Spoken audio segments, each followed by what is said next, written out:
Hello, ladies and gentlemen. It's Friz020 again here on your YouTube screen. And guess what?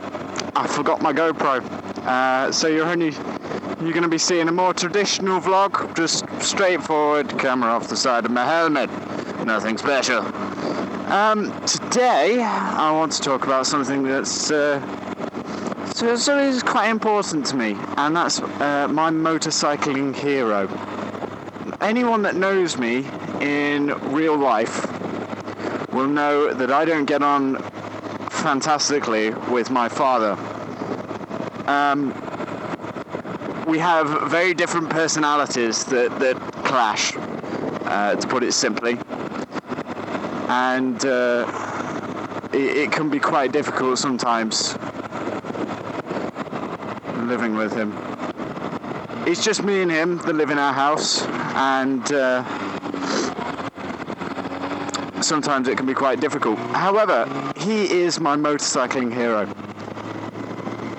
And it's quite simply because without him, I would not be riding this bike, and I would probably not even be interested in motorcycles.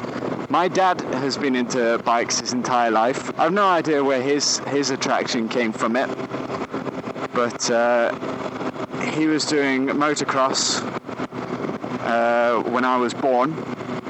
He had a massive truck we used to travel around in when I was only about a year old or less, but he had to give it up due to money and because of me being a baby, and my mum didn't want him doing it in case he died, and she was left with me.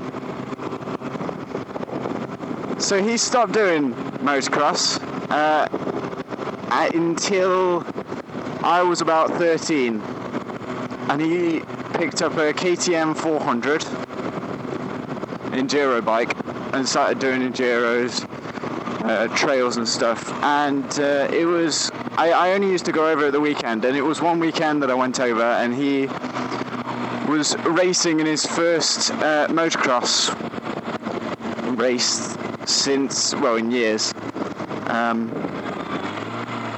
Let's go left.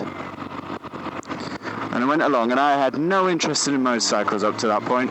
No interest whatsoever. It just didn't bother me in the slightest. And I saw him racing around this track, and something kind of set off inside me. Something just suddenly changed. And as soon as he came off the track, I turned around to him and said, "I want a motorbike." This was me at 13, and just said, "I want a motorbike." Must have been about a week or two later, went up to my granddad's house. He lives on a farm, and my dad showed me my first motorcycle, an X-Trail 125 motocross bike. It was, because I was 13, it was just a medium-sized bike, not a full-sized motocross bike, and I learned to ride, and it was absolutely fantastic.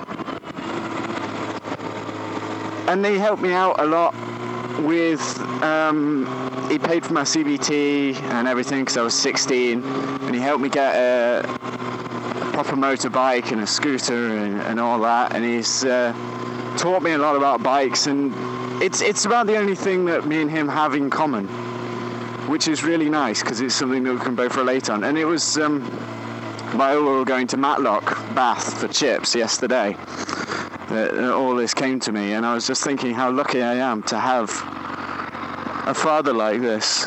It was also pointed out by one of my friends how lucky I am to have something so strongly in common with my father, even if it is the only thing that we both have in common. I hate coming out of this junction.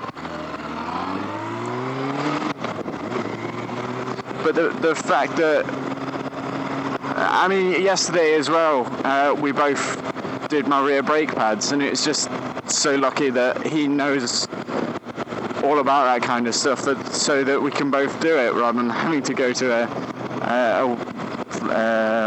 dealer and have to pay for labour and all that. Instead, it only cost me £15 for the brake pads. And I feel extremely lucky for that, and he's definitely my motorcycling hero for getting me into it and helping me out with it and all that. So thank you, Dad, even though you'll never watch this,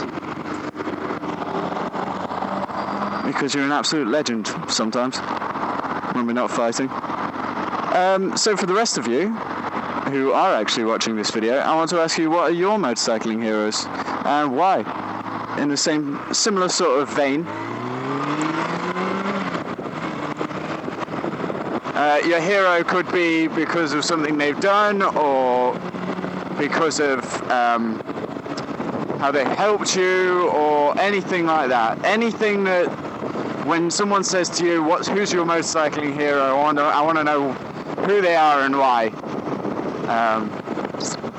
Because I think that would be really great to find out. And just to finish off this video, for those of you who don't know, I'm going to Italy on Saturday the 28th. Well, I'm not going to Italy. I am going to Italy on my bike. That starts on Saturday the 28th. So I'm hoping to get one more video out before I go after this. And that's all I have to say. Hopefully I'll get that video out, otherwise I'll see you all after I'm back from my 2-week trip to Rome. So thanks for watching, and I'll see you all later. This is Friz 020 out.